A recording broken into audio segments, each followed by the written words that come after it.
Hello welcome in AK study plus. तो आज इस वीडियो में हम एनसीईआरटी एक्सरसाइज 14.2 का सॉल्यूशन देखने वाले हैं, जिसमें हम क्वेश्चन नंबर 11 से लेके 21 तक का सॉल्यूशन देखेंगे, क्योंकि इससे पहले के क्वेश्चन हम इससे पिछली वीडियो में कर चुके हैं। तो चलिए शुरुआत करते हैं क्वेश्चन नंबर 11 की। सारे क्वेश्चन मैं आपको बहुत ही आसान तरीके से समझाने वाला हूँ। देखो, जो क्वेश्चन नंबर 11 है, इस क्वेश्चन में हमसे बोला गया है, in a lottery a person chooses 6 different natural numbers at random from 1 to 20 and if these 6 number match with the 6 number already fixed by the lottery committee, he wins the prize. What is the probability of winning prize in the game? Order of the number is not important. देखो क्या है कि कोई आदमी है जो 6 different natural number चुनता है या सेलेक्ट करता है, 1 से लेके 20 तक टोटल नंबर्स हैं उनमें से। ठीक है, अगर जो 6 नंबर इसने चुने हैं, ठीक है, वो नंबर मैच कर जाते हैं 6 नंबर ऑलरेडी जो फिक्स है लॉटरी कमेटी के द्वारा उन नंबर से, तो ये आदमी जीत जाएगा प्राइस, वरना हार जाएगा। हमें बताना है कि इसके जीतने की क्या प्रोबेबिलिटी है। तो एक बात बताओ कि अगर आपके पास 1 से 20 नंबर है, मतलब टोटल 20 नंबर है। अब इन 20 में से 6 नंबर सेलेक्ट करने हैं, तो 20 नंबर में से 6 नंबर सेलेक्ट करने के कितने तरीके हो सकते हैं, क्योंकि यहाँ पे ऑर्डर इंपॉर्टेंट नहीं है ना, तो सिलेक्शन ही हो रहा है, यानी कि कॉम्बिनेशन लगेगा, परम्यूटेशन तो लगेगा नहीं। ठीक, तो नंबर ऑफ 6 नंबर कॉम्बिनेशन, यानी 6 नंबर जो सेलेक्ट करेगा उनका जो कॉम्बिनेशन बनाएगा, ठीक है, वो कितने तरीकों से ऐसा कर सकता है, वो हो जाएगा 20C6। अगर आपने परम्यूटेशन कॉम्बिनेशन पढ़ा है तो आपको ये समझ में आ रहा होगा कि यहाँ पर हम क्या लिखते हैं कि हमारे पास कितने में से हमें सेलेक्ट करना है, तो टोटल 20 नंबर्स में से सेलेक्ट करना है। नीचे लिखते हैं कितनों को करना है, तो 6 नंबर्स को करना है, तो ये 20C6 हो गया। ठीक है, तो 20C6 को कैलकुलेट कर लेते हैं पहले। तो ये हो जाएगा, देखो NCR वाला फॉर्मूला आपको याद होगा, n factorial divide by n minus r factorial into में r फैक्टोरियल। तो मतलब पहले n की जगह 20 है तो 20 फैक्टोरियल, फिर n माइनस आर यानी 20 में से 6 घटा दो 14 फैक्टोरियल, और फिर r यानी 6 फैक्टोरियल आएगा। ठीक है, तो इसको करेंगे कैसे, 20 फैक्टोरियल को खोलना शुरू करो, 20 इंटू 90 ऐसे करते करते 14 पे रुक जाओ, यानी 14 फैक्टोरियल पे रुक जाओ, क्योंकि नीचे ऑलरेडी 14 फैक्टोरियल है। अब इससे फ़ायदा ये होगा कि 14 फैक्टोरियल से 14 फैक्टोरियल कट जाएगा, और 6 फैक्टोरियल को पूरा खोल लो, 6 इंटू 5 4 3 2 इस तरह से। ठीक है, इन सभी को आप जब कैलकुलेट करोगे तो आपके पास 38,760 ये आ जाएगा। क्लियर हो गई बात। ठीक, अब जैसे ही आपके पास ये नंबर आ गया, ठीक है, अब जैसे ही आपको ये समझ में आ गया कि भाई टोटल नंबर इतने तरीके से हम मतलब 20 में से 6 नंबर सेलेक्ट कर सकते हैं, अब आपको आगे बात करनी है कि जो आदमी के जीतने के फेवर में कितने कॉम्बिनेशन है। तो आपको याद रखना है कि जो विनिंग कॉम्बिनेशन होगा जिससे वो जीतेगा, वो तो कोई ना कोई एक ही होगा। कहने का मतलब क्या है कि कंपनी ने पहला, दूसरा, तीसरा, चौथा, पांचवा, छठा, मान लो जो भी 6 नंबर, हमें नहीं पता क्या है, जो भी 6 नंबर पहले से फिक्स किए हुए हैं उनका तो कोई एक ही कॉम्बिनेशन है ना। ये नंबर 6 है वो एक अलग चीज है, लेकिन 6 नंबर को कंबाइन करके जो कॉम्बिनेशन बन रहा है एक उन 6 नंबर का, वो तो कोई एक ही कॉम्बिनेशन है जिसपे वो जीतेगा, है ना। यानी कि इतने सारे में से वही 6 का ग्रुप निकालना है उसको, जो वो कमिटी ने पहले से फिक्स किया हुआ है, तो वो जीतने वाला ग्रुप कहेंगे हम उसे, यानी कि विनिंग कॉम्बिनेशन बोलेंगे। और ये तो कोई एक ही कॉम्बिनेशन कंपनी ने फिक्स कर रखा है ना, या कमिटी ने फिक्स कर रखा है, तो जीतने के फेवर में इतने सारे कॉम्बिनेशन में से कोई एक ही होगा।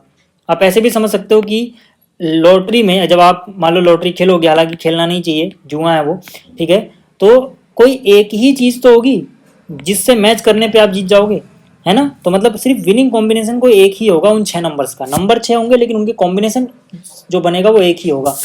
तो प्रोबेबिलिटी की वो जीत जाता है, उसके लिए हम बोलेंगे जो विनिंग कॉम्बिनेशन, यानी जो 6 नंबर पहले से फिक्स किए हुए हैं उनका कॉम्बिनेशन डिवाइड बाई टोटल कितने कॉम्बिनेशन बन सकते हैं जब हमारे पास 20 नंबर में से 6 का बनाना था। ठीक है, तो भाई यानी कि ऊपर तो 1 आएगा और नीचे टोटल हमने कैलकुलेट कर लिया पहले से, यहाँ पे लिख दो।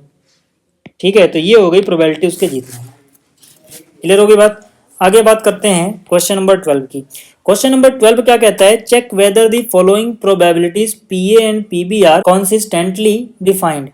अब आगे मैं क्वेश्चन पढ़ूं या करूं उससे पहले आप समझो कि भाई जो प्रोबेबिलिटी है पीए और पीबी वो कब कॉन्सिस्टेंटली डिफाइंड होते हैं। तो आपको याद रखना है पहले ये छोटा सा कॉन्सेप्ट।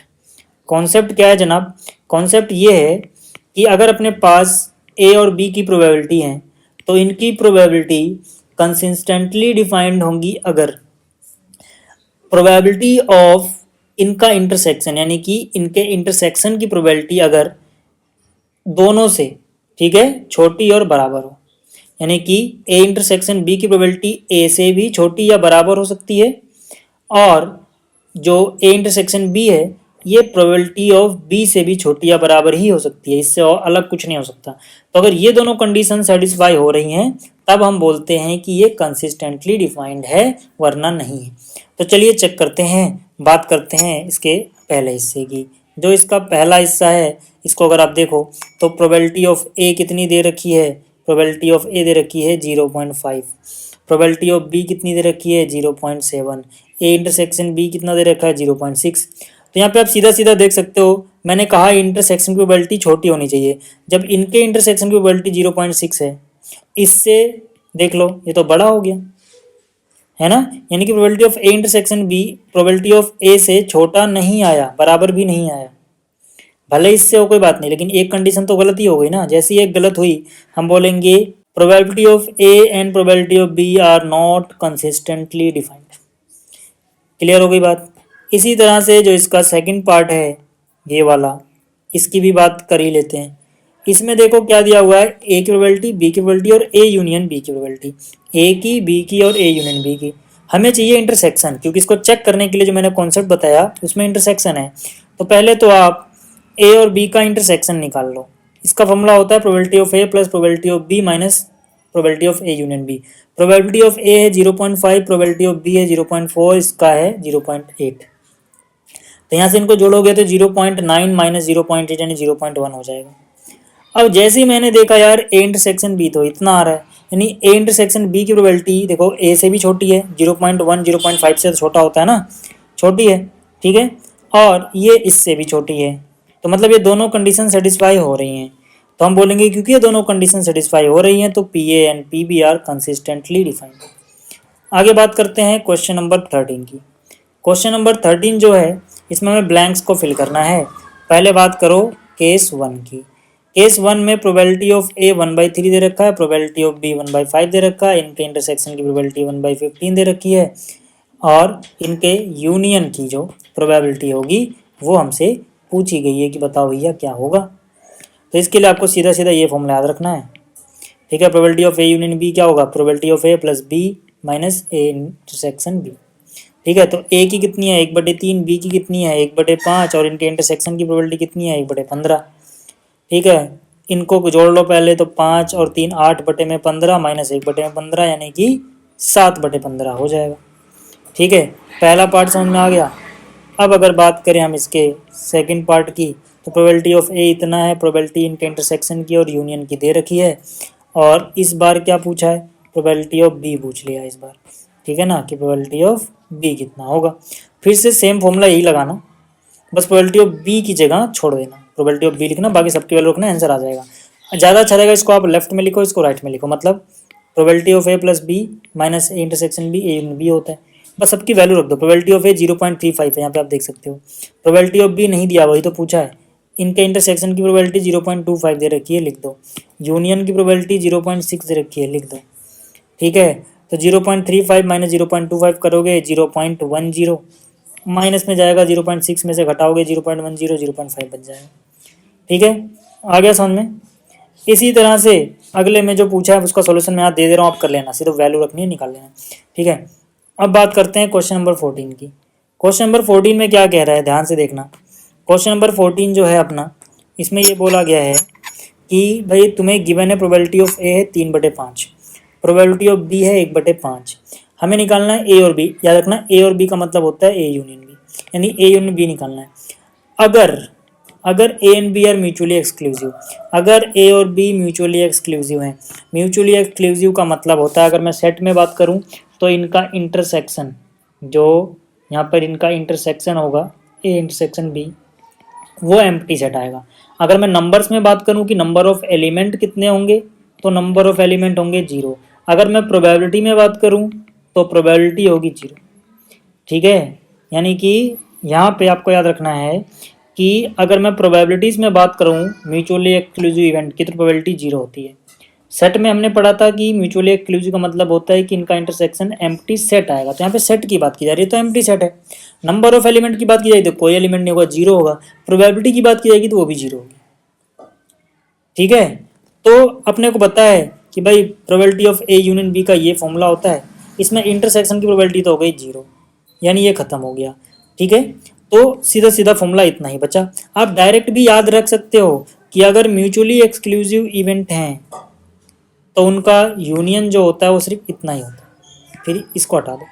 आप डायरेक्ट भी ये फॉर्मूला लिख सकते हो, कारण लिख देना म्यूचुअली एक्सक्लूसिव इवेंट है। याद रखना, फिर से बोल रहा हूँ, या तो आप इतना बड़ा करो या फिर आप याद रखो कि म्यूचुअली एक्सक्लूसिव इवेंट में ए यूनियन बी की प्रोबेबिलिटी सीधा सीधा ए और बी को जोड़ के जाती है, मतलब ए की प्रोबेबिलिटी और बी की प्रोबेबिलिटी को जोड़ के आ जाती है। आप डायरेक्ट भी लिख सकते हो, बट फॉर्मूला क्यों आता है वो मैंने आपको समझा दिया। ठीक है, तो ए यूनियन बी अपनी जगह, प्रोबेबिलिटी ऑफ ए कितना है 3/5, प्रोबेबिलिटी ऑफ बी कितना है 1/5, कितना हो जाएगा जोड़ के 4/5। ठीक, 14th हो गया। 15th की बात करते हैं। क्वेश्चन नंबर जो 15 है इसमें क्या बोल रहा है कि E and F are two events such that probability of E कितना है 1/4, प्रोबेबिलिटी ऑफ एफ कितना है 1/2। ई एंड एफ मतलब ई इंटरसेक्शन एफ कितना है 1/8। हमें निकालना है ई और एफ, यानी कि ई यूनियन एफ निकालना है। और not E and not F, not E मतलब ई डैश, नॉट ई मतलब ई डैश, एंड मतलब इंटरसेक्शन, नॉट एफ मतलब एफ डैश, यानी ये भी निकालना है। ठीक है, तो याद देखो, यहाँ पे पहले बात करते हैं ई और एफ यानी ई यूनियन एफ की, जो कि फॉर्मूला आपके सामने है। प्रोबेबिलिटी ऑफ ई है भैया 1/4 लिख दो, एफ है 1/2 लिख दो, इनका इंटरसेक्शन है की प्रोबेबिलिटी है 1/8 लिख दो, है ना। तो यहाँ से 2 और 4 6 हो गया, 4 दूनी 8 हो गया, तो 6/8 में से 1/8 घटाओगे 5/8 बच गया, ई यूनियन एफ आ गया। अब not E and not F, मैंने क्या बोला, नॉट ई का मतलब होता है ई डैश, नॉट एफ का मतलब होता है एफ डैश, एंड मतलब होता है इंटरसेक्शन, यानी कि मुझे ये निकालना है। ठीक है, अब डी मॉर्गन्स लॉ याद करो यार, उसमें मैंने आपको पढ़ाया था, याद करो सेट थ्योरी में, कि यहाँ पे अगर इंटरसेक्शन है तो इसकी जगह यूनियन लिख देते हैं हम, और अगर अलग अलग कॉम्प्लीमेंट लगा हुआ है तो बस जैसे ही आपने इसको चेंज करके यूनियन किया, इकट्ठा एक साथ कॉम्प्लीमेंट आ जाता है। ये बात याद आ रही है। जैसे ही आपको इतना समझ में आ गया तो मैंने आपको बताया था कि भाई नॉट ए की प्रोबेबिलिटी जो होती है वो होती है 1 माइनस प्रोबेबिलिटी ऑफ ए, यानी जिसका कॉम्प्लीमेंट है उसको 1 में से माइनस कर दो। तो यहाँ पे इस पूरे का कॉम्प्लीमेंट है ना, इस पूरे को ए समझो तो ए कॉम्प्लीमेंट है, तो 1 माइनस इस पूरे को ए समझ लो, यानी कि ई यूनियन एफ। अब मुझे 1 की जगह 1 मिला, ई यूनियन एफ अभी मैंने निकाला है 5/8, तो इसकी जगह आ गया 5/8। तो 8 एकम 8 में से 5 गया 3 डिवाइड बाई 8, 3/8 आ जाएगा इसका। ठीक, आगे बात कर लेते हैं क्वेश्चन नंबर 16 की। क्वेश्चन नंबर 16 क्या कहता है कि events E and F are such that not E और नॉट एफ की जो प्रोबेबिलिटी है वो इतनी है। याद रखना फिर से, नॉट ई मतलब ई डैश, नॉट एफ मतलब एफ डैश, और लगा मतलब यूनियन, यानी इसकी प्रोबेबिलिटी इतनी है। ठीक है, तो ये मैंने क्यों लिखा समझ में आ गया। अब आगे कह रहा है state whether E and F are mutually exclusive, क्या ई और एफ म्यूचुअली एक्सक्लूसिव हैं। मैंने क्या बोला था, म्यूचुअली एक्सक्लूसिव का मतलब क्या है, उनका इंटरसेक्शन कुछ नहीं होना चाहिए, यानी कि प्रोबेबिलिटी उनके इंटरसेक्शन की 0 आनी चाहिए। ठीक है, तो कैसे करेंगे ध्यान से देखो, ये वाली चीज़ इतने के बराबर दे रखी है, लेकिन हम जानते हैं कि अगर मैं इसको और अच्छे से लिखना चाहूँ तो इसको मैं ऐसे लिख सकता हूँ, है ना। डी मॉर्गन भाई साहब याद आ रहे होंगे आपको, तो भाई अगर अलग अलग कॉम्प्लीमेंट है तो जो भी यहाँ पे है यूनियन है तो इंटरसेक्शन में चेंज कर दो, और पहले से इंटरसेक्शन होता तो यूनियन में चेंज करते। फर्क ये आएगा कि जो अलग अलग कॉम्प्लीमेंट लगाता उसकी जगह इकट्ठा ब्रैकेट के बाहर लग जाएगा। और जैसे ही इतना लिख लोगे आप, यानी इसको मैं ये लिख सकता हूँ ना, है ना, जैसे ही आप इतना लिख लोगे, देखो इसकी वैल्यू तो बताई ही गई है 0.25, तो इसके नीचे लिख दिया ये। और इसको किसी चीज़ का कॉम्प्लीमेंट है अगर, तो उसको हम निकालते हैं 1 माइनस उसी चीज़ को माइनस कर दो, है ना, यानी इसको ही सीधा माइनस कर दो प्रोबेबिलिटीज़ की। तो यहाँ से हम क्या बोलेंगे कि यार ये मुझे चाहिए, मुझे इंटरसेक्शन ही तो देखना था, ये मुझे अभी नहीं पता, तो मैं इसको इस तरफ लेके आऊँगा। ध्यान से देखना कि ये जो चीज़ थी इसको मैं यहाँ पे उठा के ले आया, है ना, इसको मैंने शिफ्ट कर दिया इधर, 1 अपनी जगह, ये माइनस में था तो प्लस में शिफ्ट हुआ, और ये वाली चीज़ प्लस में है तो उधर माइनस में चली गई। 1 में से इतना माइनस करोगे इतना बचेगा, यानी इंटरसेक्शन की प्रोबेबिलिटी 0 तो नहीं आ रही। अगर 0 नहीं आ रही है ई और एफ के इंटरसेक्शन की प्रोबेबिलिटी, तो ये म्यूचुअली एक्सक्लूसिव हो ही नहीं सकते, तो हम बोलेंगे ई and F are not mutually exclusive. आगे बात समझ में, चलिए आगे बात करते हैं क्वेश्चन नंबर 17 की। क्वेश्चन नंबर 17 में कह रहा है A and B are event such that probability of A इतनी है। याद रखना प्रोबेबिलिटी ऑफ ए कितनी है 0.42, प्रोबेबिलिटी ऑफ बी कितनी है 0.48, probability of A and B कितनी है 0.16। हमें जो डिटरमाइन करना है वो है probability of not A, probability of not B, probability of A और बी। तो एक बात बताओ यार, ये सारा मैंने नोट कर लिया। प्रोबेबिलिटी ऑफ नॉट ए का मतलब ए डैश, नॉट ए का मतलब ए डैश, नॉट ए मतलब 1 माइनस में ए माइनस कर दो, 1 में से ए माइनस कर दो। तो 1 माइनस ए की प्रोबेबिलिटी कितनी है 0.42, 1 माइनस 0.42 करोगे 0.58 आ जाएगा। दूसरे की बात करें नॉट बी का मतलब है 1 माइनस प्रोबेबिलिटी ऑफ बी, तो 1 में से बी की प्रोबेबिलिटी माइनस कर दो, इतना बच जाएगा। ठीक है, तीसरे में ए इंटरसेक्शन बी की प्रोबेबिलिटी जाएगी प्रोबेबिलिटी ऑफ ए प्लस में प्रोबेबिलिटी ऑफ बी माइनस में इसका इंटरसेक्शन। ए की वैल्यू देखो यहाँ पर है लिख दी, बी की वैल्यू देखो यहाँ है लिख दी, इनका इंटरसेक्शन जो है वो यहाँ पे है लिख दिया। ठीक है, यहाँ पे 42 48 जोड़ते 90 आता है, लेकिन यहाँ पॉइंट लगाए नहीं, 0.90 आएगा, उसमें से ये घटाओगे इतना बचेगा। ठीक है, ये भी हो गया यार, क्लियर। आगे बात करते हैं क्वेश्चन नंबर 18 की। देखो यार क्वेश्चन नंबर 18 में क्या कहता है, in class 11th of school 40% study mathematics, यानी कि 40% स्टूडेंट ऐसे हैं जो मैथमेटिक्स पढ़ते हैं। ठीक है, 30% स्टडी बायोलॉजी, 30% ऐसे हैं जो बायोलॉजी पढ़ते हैं, 10% study both mathematics and biology. If a student is selected at random from the class, find the probability that he will be studying mathematics और बायोलॉजी। सीधी सी बात है यार, इतनी सी बात देखो दिमाग में रखो कि यहाँ पे परसेंटेज का मतलब होता है हर 100 में से, है ना।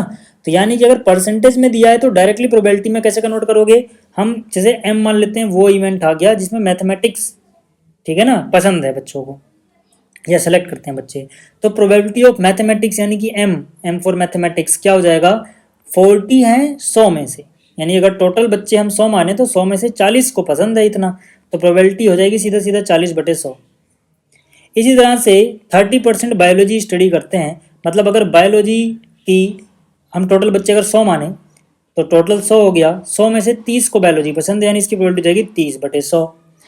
और इसी तरह से बोथ का मतलब हो गया इनका इंटरसेक्शन, जो दोनों ही पसंद है, ये भी एंड आ गया ना बीच में, ये भी एंड ये भी, तो इनका इंटरसेक्शन कितना है 10% बच्चों को, यानी 10/100।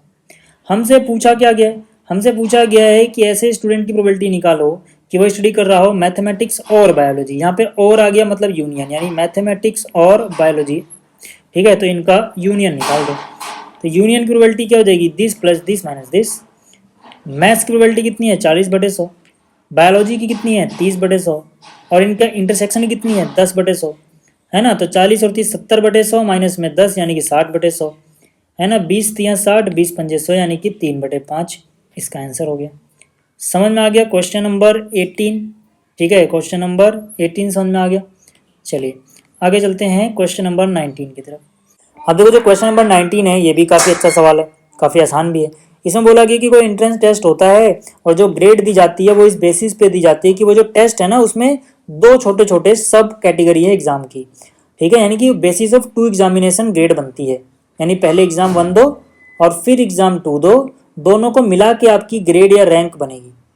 ठीक है, और हमसे बताया क्या कि जो प्रोबेबिलिटी है किसी रैंडमली चूजन स्टूडेंट की फर्स्ट एग्जाम को पास करने की वो है 0.8, यानी रैंडमली कोई स्टूडेंट चुना जाता है और वो फर्स्ट एग्जाम को पास कर लेगा। ठीक है, इसकी प्रोबेबिलिटी है 0.8। क्लियर हो गया। एंड उसके बाद बोला गया the probability of passing second examination is 0.7, यानी सेकंड एग्जाम को पास कर लेता है इसकी प्रोबेबिलिटी है 0.7। और इसके बाद बोला गया कि जो प्रोबेबिलिटी है passing at least one of them is 0.95। ठीक है, यानी कि कम से कम एक पास कर लेगा उसकी ये प्रोबेबिलिटी है। हमसे बोला गया है कि क्या प्रोबेबिलिटी होगी कि वो दोनों ही पास कर ले। एक बात बताओ यार, मान लेते हैं पहले कि ए वो इवेंट है जो फर्स्ट एग्जाम पास हो जाता है, यानी कि A be the event of passing first exam and be the event of passing second exam. ठीक, तो यानी कि प्रोबेबिलिटी ऑफ ए कितनी है 0.8, क्योंकि फर्स्ट एग्जाम को पास करने की प्रोबेबिलिटी इतनी बताई गई थी। प्रोबेबिलिटी ऑफ बी कितनी है 0.7, क्योंकि सेकंड एग्जाम को पास करने की प्रोबेबिलिटी इतनी बताई गई थी, ये तो हमें गिवन ही था। ठीक है, और इनका union at least one of them का मतलब क्या होता है कम से कम एक या फिर दोनों ही, यानी कि यूनियन उनका। यूनियन का मतलब ये होता है ना या तो ए या तो बी या तो दोनों। ठीक है, वो है 0.95। अब आगे क्या बोला हमसे कि क्या प्रोबेबिलिटी है, बोथ बोथ मतलब इंटरसेक्शन, यानी जो हमसे पूछा है वो ए इंटरसेक्शन बी पूछा है। बस हो गया सवाल। ए इंटरसेक्शन बी का फॉर्मूला लिखा, प्रोबेबिलिटी ऑफ ए इतनी है, प्रोबेबिलिटी ऑफ बी इतनी है, इनका यूनियन की इतनी है। 8 7 15, यानी कि 150 में से 95 घटाओगे 55 बचेगा, 2 के बाद पॉइंट लगा देना यार, है ना। इसको 0.80 इसको 0.70 समझो, कर लो। ठीक है, तो इतनी प्रोबेबिलिटी है जनाब कि वो पास कर लेगा बोथ एग्जाम। ये था क्वेश्चन नंबर 19। अब अगर मैं बात करूं क्वेश्चन नंबर 20 की, क्वेश्चन नंबर 20 भी काफ़ी इजी है, काफ़ी इजी है ना, देखने में बच्चों को थोड़ा अजीब लगता है, बट ये काफ़ी इजी है। इसमें क्या बोल रहा है, the probability that a student will pass the final exam in both English and Hindi is 0.5। मतलब कि कोई स्टूडेंट है जो फाइनल एग्जाम में इंग्लिश एंड हिंदी दोनों में पास हो जाएगा, इसकी प्रोबेबिलिटी है 0.5। समझ में आ गई बात, इसकी प्रोबेबिलिटी है 0.5। और जो प्रोबेबिलिटी है वो पासिंग नाइदर, मतलब कोई भी नहीं कर पाएगा, इंग्लिश भी पास नहीं कर पाएगा एंड हिंदी भी नहीं पास कर पाएगा, इसकी प्रोबेबिलिटी 0.1। हमसे बोला गया है if the probability of passing English examination in 0.75, यानी कि इंग्लिश जो है उसको पास करने की प्रोबेबिलिटी 0.75 हो, तो क्या प्रोबेबिलिटी होगी कि वो हिंदी का एग्जाम पास कर लेगा। ठीक है, चलिए, तो इसमें E for English, H for Hindi, ऐसे याद रखना। तो E be the event of passing English exam and H be the event of passing Hindi exam. ठीक है, तो यहाँ पे देखो इंग्लिश हिंदी दोनों ही पास कर लेता है, इसकी प्रोबेबिलिटी 0.5 बताई गई थी, बोथ, है ना। शुरुआत में ही क्या बोला गया था, इंग्लिश एंड हिंदी बोथ पास करता है 0.5, जहाँ भी बोथ आ जाए इंटरसेक्शन लगता है। ठीक है, आगे क्या बोला गया था, probability of passing neither. Neither का मतलब क्या है कि भाई इंग्लिश पास नहीं हुई नोट लगा दो, हिंदी भी पास नहीं हुई नोट लगा दो, दोनों ही नहीं हुए यानी एंड, ना तो हिंदी ना तो इंग्लिश, एंड आएगा, यानी कि ये चीज़। इसकी प्रोबेबिलिटी कितनी है 0.1, और इंग्लिश पास करने की प्रोबेबिलिटी कितनी है 0.75। किसकी प्रोबेबिलिटी पूछी गई है, हिंदी की। तो आपको क्या करना है, देखो यहाँ से शुरुआत करो, डी मॉर्गन भाई साहब याद रहने चाहिए आपको। जैसे आप उनको भूल जाओगे दिक्कतें होंगी इस तरह के सवाल में, जिसमें अलग अलग कॉम्प्लीमेंट आता है। हमारा काम ही रहता है कि पहले उनको एक साथ कॉम्प्लीमेंट लगाना, और वो कब हो सकता है, डी मॉर्गन भैया की मदद से हो सकता है। क्या कहते हैं कि अगर यहाँ पे इंटरसेक्शन है तो यूनियन लगा दो, अलग अलग कॉम्प्लीमेंट की जगह एक साथ लगा दो, बस। जैसे ही आपने ये स्टेप कर लिया बस काम बन गया। इसकी जगह तो यही रहेगा। अब किसी भी चीज़ के कॉम्प्लीमेंट की प्रोबेबिलिटी या नॉट की प्रोबेबिलिटी क्या होती है, 1 में से उसी को हटा दो, 1 में से E U H, E union H को ही घटा देंगे। ठीक है, अब मुझे एक बात बताओ कि मुझे क्या चाहिए, मुझे चाहिए अभी ई यूनियन एच, क्योंकि ये मुझे पता ही नहीं है अभी। जब मैं ये निकाल पाऊंगा उसके बाद ही मैं ये निकाल पाऊंगा। तो ये कैसे निकालोगे, इसको इधर शिफ्ट करो, है ना, इसको शिफ्ट कर दिया यहाँ पे। ठीक, 1 अपनी जगह रहेगा, 0.1 माइनस में जाएगा, 1 माइनस 0.1 यानी 0.9 हो जाएगा। जैसे ही मेरे पास इसकी प्रोबेबिलिटी आ गई, अब इसका फॉर्मूला मेरे पास है कि भाई probability of E union H क्या होगा, probability of E plus probability of H minus E intersection H. ये अपनी जगह उतार दो। ठीक है, प्रोबेबिलिटी ऑफ ई बताई गई थी 0.75, देख सकते हो यहाँ पे। प्रोबेबिलिटी ऑफ एच हमें निकालनी है, इनके इंटरसेक्शन की प्रोबेबिलिटी 0.5 थी तो वो यहाँ लिख दिया। ठीक है, 0.5 मतलब 50 भी कह सकते हो, तो 0.75 0.50 माइनस करोगे 0.25 बच जाएगा, माइनस में ले जाओगे 0.25, है ना। इसमें से 0.25 माइनस करोगे कितना बच जाएगा, 0.65। क्लियर हो गया, तो ये हो गया यार। तो उम्मीद करता हूँ कि आपको ये समझ आ गया होगा। अच्छा, अब आखिरी क्वेश्चन भी देख ही लो यार, है ना, आसान है ये भी, बहुत ही नकली सवाल है। इसमें क्या बोल रहा है, in a class of 62 students 30 opted for NCC. याद रखना 30 ने क्या ले लिया भैया, एनसीसी। ठीक है, उसके बाद 32 ने क्या ऑप्शन में लिया, एनएसएस, और 24 जो हैं, ठीक है, 24 opted for both NCC and NSS. आगे बोला गया if one of the student is selected at random find the probability that this. चलो एक बात बताओ कि यहाँ पे इतने बड़े बड़े लिखने में देर लगेगी, तो मैं क्या करता हूँ, एनसीसी जो लेते हैं बच्चे उस इवेंट को ए बोल देता है, यानी A be the event of opting NCC, और जो एनएसएस सेलेक्ट करते हैं उसके मैंने बी ले लिया, यानी कि इवेंट बी जो है ये उस इवेंट का नाम है जब बच्चे एनएसएस सेलेक्ट करते हैं। ठीक है, यानी कि यहाँ पर जो एनसीसी था जिसको मैंने ए बोला, तो number of element in A कितने हैं, number of element in A 30। याद रखना प्रोबेबिलिटी नहीं लिखा मैंने, ये नंबर ऑफ एलिमेंट है, प्रोबेबिलिटी नहीं है अभी। ठीक है, number of element in B, NSS को मैंने बी से दिखाया है, कितने हैं 32। ठीक है, और एनएसएस एंड एनसीसी, एनसीसी को ए बोला है, एनएसएस को बी बोला, एंड है मतलब इंटरसेक्शन, यानी कि यहाँ पर ए इंटरसेक्शन बी में कितने हैं टोटल 24। अच्छा, टोटल स्टूडेंट जो थे उसी को हम सैंपल स्पेस मान लेंगे, यानी number of element in sample space कितने हैं 60, ये टोटल स्टूडेंट है। ठीक है, तो एक एक करके बात करते हैं। पहले बात करते हैं फर्स्ट केस की। ठीक है, पहले किसकी बात करते हैं, पहले बात करते हैं फर्स्ट केस की, इसको मिटा दो एक बार पहले। ठीक है, चलिए फर्स्ट केस में देखो क्या है, स्टूडेंट ऑप्टेड फॉर एनसीसी और एनएसएस। एनसीसी और एनएसएस का मतलब है और मतलब यूनियन। एनसीसी को हमने ए से दिखाया, इसको हमने बी से दिखाया, तो इसका सीधा सीधा मतलब क्या हो जाएगा, ए यूनियन बी।